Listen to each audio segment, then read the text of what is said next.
All right, ladies and gentlemen, I'm going to try to make a quick video here. So every once in a while, it's been quite a number of years since I made a video like this. The last time I made a video even remotely like this, I do believe, was back when TBC first came out. And this was back when I was stuck listening to Stay Safe and a bunch of other content creators trying to tell me that TBC would possibly be more popular than classic World of Warcraft, and it basically melted my brain because I was like, player demographics and basic human psychology say that you're nuts. And at the time, it got downvoted pretty badly, and so I just figured, nobody really cared about such things. Um, and of course, I was right. I was like, no, it's nowhere near as popular as Classic World of Warcraft. Of course, it's not anywhere near as popular as Classic World of Warcraft. Are you nuts? It's doing all kinds of things to piss off. Basically, my theory on the subject was that you can break down an MMORPG's player base into people who enjoy different things from the game, right? They enjoy different aspects of content from the game. And Classic World of Warcraft was casting a much wider net for people to enjoy it than TBC ever would, basically. And so I was like, no, it's not going to be more popular from a player demographics perspective. But we're back at it again for Season of Discovery. So there's a lot of talk about how to actually, make Season of Discovery better. Blizzard is clearly listening and clearly trying. And so in the spirit of Blizzard listening and clearly trying, I figured I would make another one of these videos. All right, so after having thought about it for years, there's basically a few steps that you need to follow in any game. It's important to realize that what I'm about to say doesn't work for all gaming genres, right? So if you have a first-person shooter game, what I'm about to say is not going to work for first-person shooter games. Well, it does in a lot of ways, like buffing this gun as opposed to nerfing that gun. But it's important to realize that this is really for games that are casting a much wider net for what kind of players that they're attracting into it, right? Like some people are going to enjoy PvP, some people are going to enjoy PvE, some people are going to enjoy challenge content in the game, some people are going to enjoy leveling, some people are going to enjoy open world, some people are going to enjoy crafting. You get the idea, right? You have a bunch of different types of players that enjoy a bunch of different things from your game. And subsequently, when you make changes to your game, you have to be very, very careful who the hell you're benefiting in your changes and who the hell you're pissing off. It's just, yeah, it is what it is, right? Okay, so step one is identify what you can do to make the game more enjoyable for a percentage of the player base. This is super simple, super easy to do. This is where most game devs will start, right? You could even grab a specific player and ask them what you could do as a game designer to make the game more enjoyable for them. Whatever proposal comes out of their mouth, if I asked a rogue player how I could make Season of Discovery better, or a paladin player how I could make Season of Discovery better, or a PvE player, or a leveler, or a grinder, or a farmer how I could make it better, whatever comes out of their mouth is usually 100% viable. But the next question you need to ask is, who the hell would you be pissing off if you tried to implement that, right? So step two is make sure step one is not affecting any other player base negatively. And then step three would be find a way to make, assuming it's affecting somebody negatively, find a way to make step one negatively affect nobody, right? So if we've identified that how we can make the game better is going to affect a number of player bases in a negative manner, we have to do one of two things. The first thing is just abandon the idea altogether. And the second thing is, which probably you should start at first and should be the second thing that I'm thinking about it, is there any way for us to achieve this thing while at the same time not making anybody unhappy, or making as few people unhappy as is possible? And that's where game design gets hard. That's when you basically have to start trying to be smarter than the problem. Right. Step three is where the lion's share of determining whether you're a good game designer or a bad game designer will play out. It's not in step one. Anyone can identify, like, how to make the game better for a specific player base. It won't be in step two. It'll be in step three. Like, literally trying to be smarter than the problem. There's some more interesting notes here. If you cannot achieve all three of these steps, abandon the idea unless demographics say otherwise. It's important to realize that sometimes you have to look at a player base, realize that they're 10% of the population, and anything that makes them happier that's going to cost 90% of the other player base to be unhappy is not a road you want to go down. And so basically you're going to have to tell them to go screw themselves. However, you don't want to do this too many times. Believe it or not, I want to get some red here. There we go. You don't want to do that too many times, because if you're repeatedly like let's say you've decided that you're going to screw over, let's do it in reverse, right? So it's very clear that if you're benefiting 10% of the player base at the expense of 90% of the player base, that's an idea that you should not do. However, it becomes a different story when you're benefiting 90% of the player base at the cost of 10% of the player base. Okay? That is a thing that you want to be very mindful you do not do too many times, right? Because it's fine to do it once, because you might piss off 10% of your player base enough to leave, but you've made 90% of your player base happier. But if you keep doing that over and over and over and over again, very quickly you're going to end up having, like, you've kicked away, like, 50, 60% of your player base. Not real. Why? Because you've basically pissed off 10% repeatedly over and over and over and over again. So it's like, you pissed off 10% of the remaining 10% kind of a deal. So if you were to break that down into player demographics, it's probably more important to look at it from player demographics, right? So, for example, let's say in your video game, people who enjoy melee combat's a bad example. People who enjoy challenge content, like really, really hard content, only account for 10% of your player base, right? And you keep smashing the button over and over again to make 90% of the player base happy, specifically at the expense of this 10% demographic. That is technically okay to do, because at worst you'll only ever lose 10% of your player base, right? Specifically that demographic, you're telling them to go F themselves, right? If that demographic is PvPers, then it's okay to smash that button over and over and over and over again to piss off the PvPers over and over and over again, because there's such a tiny percentage of your overall player base. However, if you're not focusing on demographics and you're just hitting the 10% button over and over again, you could be pissing off 10% of the PvPers, and then 10% of the challenge contenters, and then 10% of the levelers, and then 10% of the grinders. You get the idea, and very quickly you'd end up losing a lot more. So it's probably better to look at it from player demographics perspective. But yeah, so it's a very simple step process. If we want to check our logic, there are ways to check the logic of all this. So it's like, okay, Palatime, it's fine for you to say all this stuff, but how do we know we're doing anything correct here? And then there's actually ways to check your logic. So first off, you'd want to ask yourself, what's the opposite of this proposal look like, right? And that this will tell us how good or bad this proposal is by contrast, by how close or how far away it is from no, that's not true. By examining its opposite. If the opposite looks somewhat decent, then our proposal isn't as good as we think. If the opposite of what we're proposing looked horrifyingly bad, like it's a terrible, terrible, awful, no good thing to do, then what we are proposing is probably a really good thing to do. So, for example, if I said it's a bad idea to douse yourself in gasoline and light yourself on fire, and then we examine the opposite, which is to definitely douse yourself in gasoline and light yourself on fire, you could see very clearly that the proposal is probably good, because the opposite of it is very, very bad. The other way to look at it, of course, is number 2. Ask, sell, worst, what? Thanks, writing. Ask, sell, what? Oh, ask yourself what the worst thing you could do is. The closer the proposal is to being the opposite of this, usually equals better, yeah. So, also ask yourself what's the worst possible thing that you could do, and then examine what our proposal is. And if our proposal is combating the worst thing you could possibly do, it's usually a good proposal. All right, so let's do that right now.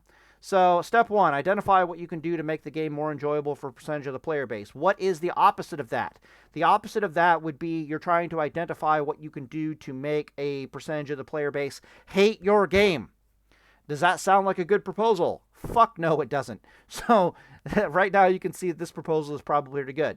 If we asked ourselves what's the worst possible thing we could do in game design, it would probably be to design the game to make people enjoy it as little as possible. So you can see there's a strong overlap there, and we checked our logic, and it's like, okay, cool, we're doing the best possible thing that we can do here. Its opposite is the worst possible thing. That checks out 100%. Then, of course, we got to look at step 3 and step 2. Step 1 and basically step 2 and step 3 are just identifying that step 1 is not enough. If you just do step 1, there are still ways that you could piss off your player base, right? And that's basically what it's trying to identify. So we've already identified that the worst possible thing we could do is to make a game where we're doing our best, or to make game decisions, game design decisions that we're doing our absolute best to piss off as many people as possible. And it is definitely possible to make a percentage of the player base happy while pissing off as much of your other player base as you can possibly do. So step 2 and step 3 are just to avoid that. Once you've avoided that, there's really no way that you can possibly go wrong in your game design, because you're making percentages of the player base happier without making anybody else unhappy, and there's no possible way for that to go wrong in game design. Okay, so before I get into examples, and we got some examples here, but one example that I forgot to mention, we don't want that. One example that I forgot to mention was the Emerald, the Incursions in Season of Discovery Phase 3. Okay, so based upon our 1, 2, 3 method here, I'll zoom out a bit. Based upon our 1, 2, 3 method here, could we have predicted that Incursions in Season of Discovery in Phase 3 would be an absolute disaster and pretty much hated by everybody? And the answer is absolutely yes. So let's begin. Okay, so step 1, when we make incursions, have we identified a percentage of the player base that would actually like incursions? What are incursions doing for the player base? It's like, okay, well, they're giving the player base a group content way to level extremely quickly and to be rewarded for engaging in this content. So it's going to, and it's also new content. So who the hell is this going to make happy, player demographic-wise? It's going to make the explorers happy. It's going to make people who want to see new content in Classic World of Warcraft happy. It's going to make people who hate leveling in Classic WoW. They hate doing dungeons in Classic World of Warcraft. They hate how long it takes to level. They hate the open world. They hate dungeons. They're going to be super happy to basically be able to level super quickly and get that over with. They just want to raid. They don't care about anything else. They want to get to max level as quickly as possible. You're going to make all 3 of those player bases happy. Like unquestionably, you're going to make them happy. But who are you pissing off? And why? A better question is, why are you pissing them off? You're going to piss off anyone who wants to take a slower pace to the game. You're going to piss off anybody who looks forward to dungeon grinding with their friends. You're going to piss off anyone who enjoys leveling in the open world. You're going to piss off anyone who is going to enjoy leveling. You're going to piss off anyone that hates being crammed, that hates going from this massive, fantastic open world and being shoved into a tiny-ass little area where I'm not even really fighting monsters. I'm just doing fetch quests. Like, what the hell is this? Right? You're going to piss off a lot of people doing that. But the real question here is, like, why? Like, why are you pissing off people? Like, what's going on there? And the answer, of course, is something that's very well known in gaming, which is that human beings are basically biologically programmed for millions of years of human evolution to be min-maxers, particularly the males of our species, which are the primary thing playing your video games. Women less so. Men 100% are this way. So millions of years of human evolution have basically programmed our male brains, specifically, that if we're not doing things as efficiently as we possibly could be doing them, we should feel bad about ourselves. Like our brain releases the chemicals to make us feel unhappy. If we are doing things inefficiently when we know we could be doing them more efficiently, which means that whatever content in your game is going to be the most effective way to do something, expect 90% of your player base to do it that way. And subsequently, if that way of doing it is not fun and enjoyable, you're going to piss them off. You're going to make them unhappy. They're going to be unhappy doing it. And that's just a fact of life with gaming in general. So when I was telling people I hate incursions, some people were saying back to me like, you're not forced to level via incursions. That's not really how that works, biochemically speaking, psychologically speaking, human evolutionarily speaking. Why is that? Well, because when I'm leveling out in the open world, it might take me like, 4 or 5 hours killing mobs to get a level. But if I go kill things in the incursion area, they give like twice as much XP just for killing them. And if I run the fetch quests and I don't kill anything, I level even faster. So very quickly my brain is telling me I'm wasting my time. Am I having fun wasting my time? I don't know, but I do know that I'm unhappy because I'm wasting my time, if that makes any sense. Okay, so very predictable that incursions via this method would be bad because they're going to upset a lot of the player base, and then what you're forcing the player base to do is not innately fun for a lot of the people that you're going to be pissing off, right? People who want to go do the questing in the open world, people who want to run dungeons with their friends, people who want to pull a bunch of mobs and try to AoE them down aren't going to really be happy being forced into a tiny little area, biochemically speaking, human evolutionarily speaking, forced into a tiny little area and forced to do fetch quests. No, right? Bad idea. How can this be done better, right? You have to ask yourself that, right? So that would be number 3. Because we have identified a way that we can make a percentage of the player base happy, but we've also identified that's going to be pissing off a bunch of other people from that player base. So in other words, we've identified that incursions are a good idea. A percentage of the player base will be happy with incursions, okay? But we've also identified that a lot of people aren't going to be happy with it via this method. So the next step is, how can we be smarter than the problem here? Right? Can we find a way to both make that player base happy with the proposal, at the same time not pissing off a bunch of other people? And after having thought about it for a while, and this is where game design gets hard. It gets hard here because you are basically forced to try to be smarter than the damn problem, which a lot of people can't do, believe it or not. But that's why good game designers are rare, I guess.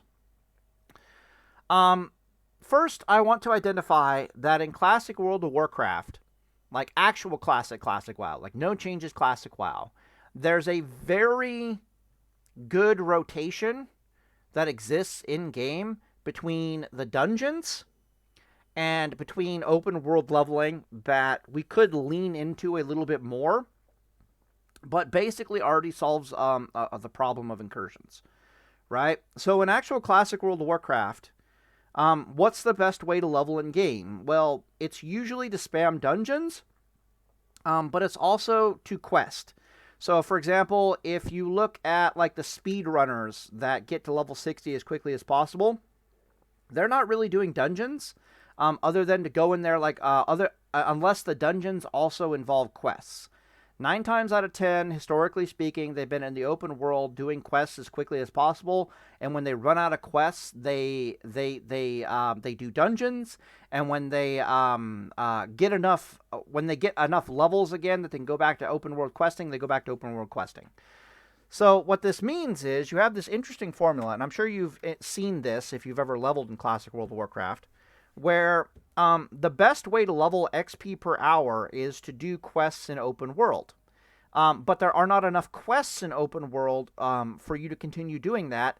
And or your gear will eventually get so out of date that questing in the open world, killing mobs in the open world, isn't actually worth it anymore. And it actually becomes worth it for you to go into dungeons until you get enough gear that it becomes, and enough levels, that it becomes worth it to go back into the open world, right? And this is very, very, very, very good game design. If you stop and think about it for a second, it's very good game design, because it means that spamming dungeons is not the best way to level, and doing open world content is also not the best way to level. Doing both of them and juggling them becomes the best way to level. For example, right? If you're a gear-based class, and this goes for spellcasters as well, but it's definitely so the case for like melee classes. You will quest in the open world until you get high enough level that you can go into a dungeon, and then you will do that dungeon until you get primarily a weapon upgrade from that dungeon, like Corpse Maker from Razorfring Crawl, right? Once you get Corpse Maker, you'll be doing that dungeon until that item drops. Once that item drops, guess where you're going? You're immediately going to the Shimmering Flats, and you're going to start questing again in the open world. Why? Because the open world gives you the XP, but the dungeons give you the gear, and there's a synergy between those two, and that synergy is beautiful. So you'll quest in the open world until your gear gets out of date enough that you need to go back into a dungeon. Even if you run out of quests in the open world to do, it's usually best just to kill mobs in the open world, and level that way, assuming your gear's not out of date. Again, this is very, very, very, very good game design, right? Because people who prefer to level in dungeons can spam dungeons. It's not the worst thing in the world for them to do. People that enjoy the open world get to go in the open world, but it's also not necessarily the best thing to do. Because eventually you'll get quests that send you to dungeons, and dungeons have the gear upgrades, and the gear upgrades are a huge part of what makes questing in the open world superior to questing in dungeons, right? My point is that you have an example of a game design system back and forth that's kind of making everybody happy already in classic World of Warcraft. People who enjoy the open world leveling, which is somebody like me, can go do the open world leveling. People who enjoy the dungeons can go do the dungeons. But the most efficient way to do things in classic WoW, leveling-wise, is to do the dungeons until you get the gear, and then get your ass back out into the open world. Right? Dungeons until gear, and then back into the open world. Open world until your gear gets out of date, and then back into the dungeons again. And then right back, back and forth, back and forth, back and forth, right? Okay, so in Season of Discovery, if you wanted to have incursions, number one, you simply cannot afford to have these incursions messing with the other cycle as it is, right? So, for example, if you want gear, you'd have to go into dungeons. If you want experience, you need to do open world questing specifically. And if you want a good mix of the two, or if you want to get a reputation grind going, it would be incursions. So, for example, my solution to this would be, if I wanted to have incursions in the game, would be to drastically buff the amount of experience you get from open world questing. I'm talking like multiplying it by like a factor of 5, like something stupid. So it becomes unquestionably the fastest way to level is just to do open world quests. Okay, and where you get the best gear to level is from the dungeons, right? Not to mention that a bunch of quests will send you into the dungeons, so you still have that natural synergy going. And then I would have the incursions. Well, I don't like the fact that they're a bunch of fetch quests. But the incursions would probably be better off being a alternative experience gain method, but not a BIS pre-raid gear gaining method.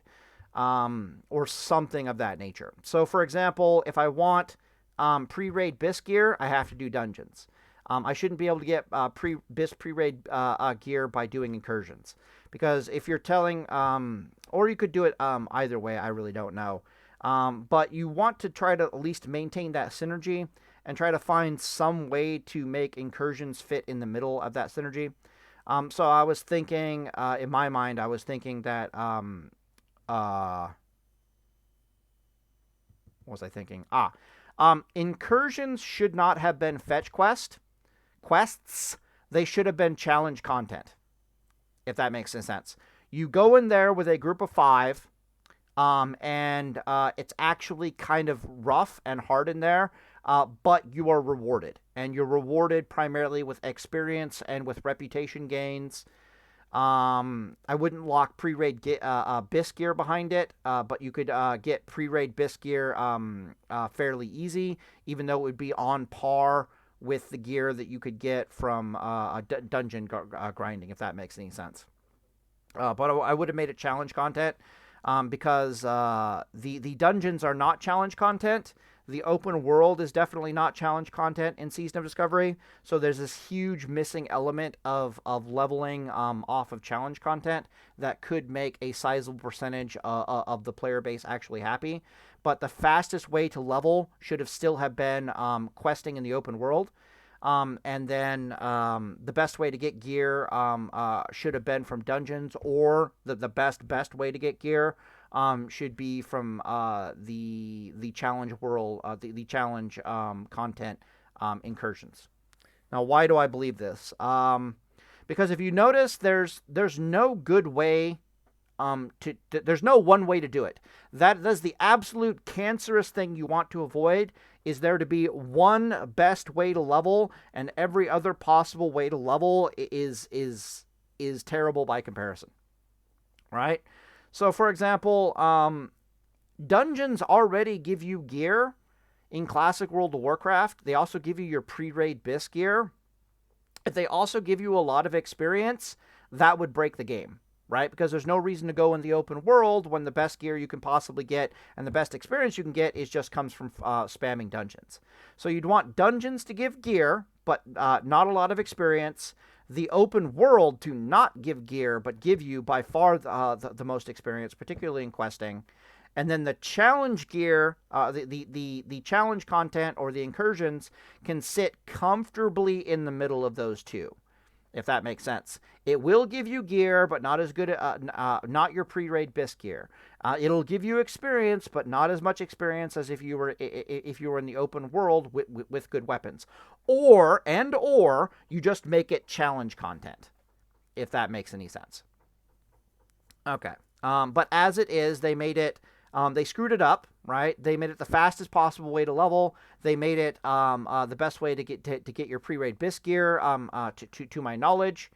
So everyone's just funneled into that one little area because millions of years of human evolution, blah, blah, blah, blah, blah. So I'll run through a few other examples really fast here. Boop, boop. All right, cool. Click this, click that. All right, so another example that's come to my mind over the years is example 1, PvEers and PvEers and PvE class performance. What? English, Joe. What the hell? PvEers. Players. Oh, no. Yeah, PvEers want PvE class performance. My English is correct. My brain's just not working. PvE class performance to be roughly balanced. Let me check a drink of water here. Every spec viable in raid. People will use buzzwords. You need to be very specific with what they want when they're using a buzzword. So when they say viable, what the hell do they mean by viable? What does player demographics and statistics mean when they say viable? And viable sadly means that it's within 10 to 15% of the performance of any other class that could be taken. And viability also varies spectacularly with how hard the content is, right? If the content is easy, what is a viable class to take in there is a hell of a lot different than when the content is like super, super difficult. If you make the content super, super difficult, it'll be like, only 50% of the classes can suddenly are even viable to take in because the other 50% just can't perform well enough. Terrible place to be in your game design. But generally speaking, all else equal, people just want to be within 10 to 5% of performance of other classes, which is kind of sad if you think about it. All right, so a bad solution to this request would be to constantly rebalance specs, buffing this and nerfing that, bonus points for nerfing, right? Why is that? Well, nerfing we already know is really, really bad because it means that people will, gear and play their spec and put a lot of time and investment into making this specific thing that they're doing in raids to work. And then when Blizzard comes along and hits them with the nerf hammer, that usually causes people to quit the game, especially if they can't transition. If the gear and stuff they're wearing, they can't transition into something else, right? Very, very, very, very bad. Especially if you got like things on your gear that are like plus 20% fire damage, plus 10% fire damage. I'm gonna be a fire mage, and then fire mage gets the nerf hammer, and you're like, well, fuck, my gear doesn't transfer over to frost mage. That's the new mage I have to play. This sucks. I'm gonna quit the game. So nerfing, yeah, bonus points for the nerfing. But constantly rebalancing through buffs also isn't the greatest thing in the world. The main reason is because who are you pissing off if you're constantly buffing this and constantly buffing that for the PvEers? You're not pissing off any PvEer. Like every time there's a patch that comes down that has nothing but buffs in it for PvEers, almost nobody is angry. Okay, that's not true. Almost no PvEer is angry about that. They're like, okay, cool. Even as like a paladin, if I'm like, top of the charts DPS as a paladin, I'm looking at warriors being middle of the pack. When warriors get DPS buffs, I'm like, thank God. Or the hunters get DPS buffs, I'm like, thank God. Yes, please. It's clear that they need buffs in PvE. Somebody please buff them. And when they get buffed, like, I'm, as long as they're not super outperforming me, I'm happy as a PvEer. But as a PvPer, PvPers get super fucking pissed off if you're constantly fucking buffing everything. Why is that? Because it takes you're just in a constant state of PvP being broken, and there's not a damn thing you can do about it. It doesn't take very much if you're not willing to nerf things. How do I put this? It's like nerfing is bad. We understand this. Therefore, buffing is the only way to go. But it's almost impossible to keep buffing PvP without breaking it, right? Okay, so a good solution by comparison, we have identified who is happy if under this circumstance, how we can make them happy. Oh, they want it balanced. Okay, well, our options for balancing are nerfing and buffing. We've identified that nerfing is usually a bad thing to do because it will piss off people. Nobody is usually pissed off when we're buffing things from a PvE perspective, so we're just going to buff the classes constantly in PvE until they get fixed. The only people who are going to be mad now are the PvPers. Now we have to identify, is there any way that we can buff PvE constantly without pissing off the PvPers? And the answer is yes. And so you look at the good solution, it's have PvE rebalance only affect PvE instance content, aka dungeons and raids. So if this constant buffing of classes in PvE for dungeons and raids and instance content is not affecting PvP balance whatsoever, meaning if I wake up tomorrow and Void Plague has another plus 200% damage bonus to it because the game devs decided that that's what's needed in Season of Discovery in order for Shadow Priest to be more effective in raid content, if there's no separation, if that's not affecting PvP whatsoever, who the fuck is pissed off by that? It's like nobody. Nobody at that point is pissed off. If I step into a BG or I go into open world and there's no change to Void Plague whatsoever, it's only when I go into raids that Void Plague is gone Super Saiyan plus 200% bonus damage. Nobody's upset here, right? So there's good ways to do it and there's bad ways to do it, and this is where game design gets hard because you need to find a way to try to be smarter than the problem. I suggested they do this before Season of Discovery started. They did not decide to go that route. And here we are. The good luck balancing PvP because there's no separation of church and state between PvP and PvE. So that's fun. People who enjoy the open world content also exist. So, for example, farmers, right? People who farm the open world, they also kind of get upset when things are being buffed and nerfed all over the place because it's a bit of an economic hit to them. Also, if you're on a PvP server, the open world is PvP content, they get like double pissed off. So, for example, 1 week it might be mages are the best AoE farmers in the game, and then Blizzard buffs or changes something, and the next thing you know, paladins are the best AoE farmers in the game. Some people are going to be upset by that. But again, if you have this separation of church and state, that's just not going to happen. By church and state, I mean like instance content and then everything else. All right, example number 2, and then we can end the video here. This is one I get a lot, challenge content. All right, so 20% of your player base, and that's usually a consistent number in all games, 20% of your player base wants challenging content. Meaning, again, that's a, I call them euphemisms in my brain, but those are buzzwords. I don't like, I'm a weirdo. I call them euphemisms. Like, okay, challenge, like, oh, we want our class to be viable in raid. Well, what the hell does that mean? Oh, we want challenge content. What the fuck does that mean? All right, well, apparently what that means is that content hard enough that only they can do it. So it's like 20% of the player base wants content that actually challenges them. Well, if I make content that only challenges 20% of the best players in the game, that automatically means that only 20% of the player base can actually achieve that content. Right? Those two things follow. And if for some reason I'm adhering to 10%, that's going to be even worse. But you get the idea. But if I give them what they want, it literally means that what they want is content hard enough that it's actually a challenge for them.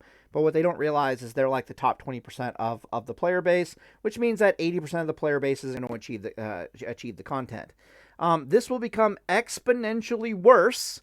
And I have it here. Some are even dumb enough to say, plus hardest content should give the best rewards.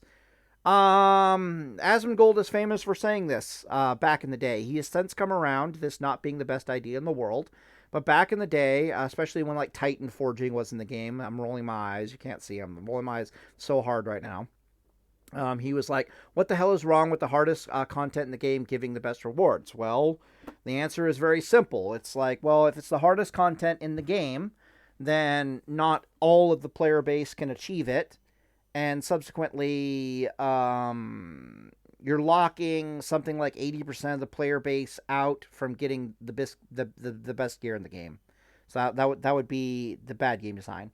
So we've identified, again, we follow the rules, right? Step 1, identify how we can make a percentage of our player base happy, right? They want challenge content, so now we need to investigate how to give them challenge content. If we just give them what they want, is this good or bad? And that would be step 2, right? All right, step 2, make sure step 1 is not affecting any other player base negatively. So we have, if I give this player base what they want, I'm affecting 80% of the player base negatively. 100%. Okay, cool. Now we're on to step 3, which is where things get hard. Can we find a way to make step 1 negatively affect nobody? So can I find a way to give the player base challenge content while at the same time not affecting them negatively? All right, so let's look at a bad solution. Bad solution. Give them what they want. Hardest content in the game can now only be done by 20% of the player base and 50% of the classes in the game, and is impossible for 80% of the player base and 50% of the classes to get the best gear in the game. So we've not only put challenge content into the game, we've given, in order to get the best gear in the game, you have the only way to do it is to do the hardest gear in the game. So we are pissing in so many people's Cheerios at this point. I think Arena in Classic World in retail for years and years and years, TBC Arena, when it came out, one of the worst systems in the entire game because it does precisely this. It's like, oh, you want the best PvP gear in the game? Well, fuck you. You need to be like a top 1% PvPer. And as a top 1% PvPer, I'll sit there and I'll look at the system and I'll be like, if anybody needs gear, it's not the top 1% of PvPers. That's not how PvP works. It's the same way for PvE. Like the top 10% of PvEers don't also need the best PvE gear in the game. They're already the top 10%. They don't need it. If all gear was equal, they'd still be the top 10%. Like, what the fuck are we doing? It's even worse in PvP. But I was just like, it's just bad game design. Don't do that. All right, so let's look at a good solution by contrast. So we have the challenge content in the game, and you have it drop the best gear in the game. But you also have non-challenging content but time-consuming content in the game. It's like normal dungeons. Think of this like heroic dungeons versus like normal dungeons, but it's going to be time-consuming to do either one, if you think about it that way. Or you could ixnay off the time-consuming part from the challenge content. So let's say that there was something like a mage tower was your challenge content. Or the challenge content is it's heroic dungeons, but there's no trash. It's literally just boss fight after boss fight after boss fight, but the boss fights are really hard and really challenging. But they do drop the best gear in the game. Or you could go do the dungeon in the normal manner, which is full of trash, but it's much easier. But the normal dungeons drop currency that can be used to buy from a vendor the best gear in the game. So, in other words, we have the challenging content in the game, but it's not the sole source of the best possible gear in the game. Your reward for doing the challenging content is that you can get the best possible gear in the game faster, right? And that was the only way I could possibly think of doing it. That both allows challenge content to be in the game, but doesn't piss off or pisses off the least amount of people possible. It's like, yeah. So I couldn't really think of any other way to do it. The only real way, it's like, okay, if I have challenge content in the game, but it doesn't give you any benefits of rewards, that's only going to make like half of that 20% happy. Usually of that 20% of the player base, half of them don't mind just challenging content, and it's like, oh, just give me a title, and that's all I care about. Just give me some aesthetic thing that I can flex on people with. And then the other half of the challenging content crowd are like, no, I want the best gear to drop from the hardest content in the game, so I can flex on people by having better gear than people, not just like titles and aesthetics. And the only way to mix and match that is to give them both titles, so they can flex on you with that, and to give them quicker and easier, for them at least, access to the best possible gear in the game, whereas everybody else basically has to do the equivalent of a rep grind in order to get it. Right, so and this is basically how you have to go about game deving for MMORPGs. You got to do the step 1, 2, and 3 system. You literally, it's step 1, any idiot can do. Step 2 is a little bit more difficult to achieve because you need to have an understanding of player demographics, like, you know, who you're going to piss off with your step 1 idea. And then step 3 is where things get really difficult. That's where you're going to find out whether you're a good game designer or a bad game designer. It's like, how can I better achieve what the people are asking me to achieve without pissing off as few people as possible. So, for example, in Season of Discovery, they're looking into how to balance PvP. They're already starting from a bad place, and that bad place is that they have no separation of church and state. So every time they want to buff or nerf anything in PvE, they're going to inadvertently buff and nerf something in PvP. Every time they buff or nerf something in PvP, they're going to buff or nerf something in PV. Every time they buff or nerf something in PvP, they're gonna affect PvE as well, right? There's no separation of church and state there. They're getting a little bit of separation of church and state going on by finally being like, okay, we're going to give you guys a PvP damage reduction when you're being attacked by enemy players and when you're in, like, you know, PvP content. It's kind of in the game by you getting a massive HP buff when you're in a battleground specifically. But you can see that none of this is a really good solution to the problem, because you've started from a position of they just started by making it hard on themselves, right? The best possible thing they could have done would be like, here's your spells and abilities. This is how they work in open world content. If we ever buff or nerf them in any way, shape, or form, it's only it's gonna be in a separation of church and state mode, and then all they would have to do is just tweak the abilities in the open world, until it gets to a point where a PvP looks really good. It's fairly well balanced, and I'm not talking damages. I'm talking in terms of like movement as well, like catching people versus escaping from people, like CC mechanics, all that stuff, right? And then all they would have to do is tune PvP one time, and they would never have to touch it again. And the reason for that is because and then for PvE content, buffs would be coming constantly. Buffs and nerfs would be all over the place as is necessary. But because you have that separation of church and state, you only had to fix PvP one fucking time, rather than every time you come out with a patch, you're going to break PvP again, right? PvP is going to be at a constant state of brokenness forever and ever and ever, because there's no separation of church and state. So it's really sad to watch them make a very fundamental game mistake problem, and then like they already fucked up a step 1, and now they're desperately trying to figure out how to unfuck it up in step 3. And it's like, no, it's a step 1 problem.